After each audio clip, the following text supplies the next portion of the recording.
বাংলাদেশে অবৈধভাবে বসবাসরত বিদেশিদের বিষয়ে করণীয় নির্ধারণে 11 সদস্যের টাস্কফোর্স গঠন করেছে স্বরাষ্ট্র মন্ত্রণালয়।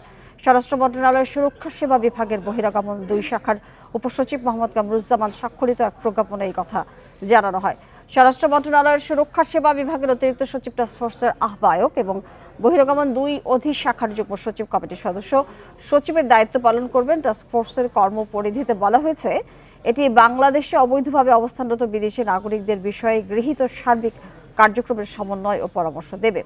কমিটি এই সংক্রান্ত বিষয়দের উপর প্রয়োজনীয় ব্যবস্থা গ্রহণের নির্দেশ এবং প্রয়োজনের সুপারিশ প্রণয়ন করতে পারবে। এছাড়া কমিটি প্রয়োজনে যে কোনো কর্মকর্তা বা ব্যক্তিকে সভায় উপস্থিত থাকার জন্য অনুরোধ জানাতে পারবে এবং প্রয়োজনে অন্তর্ভুক্ত করতে পারবে।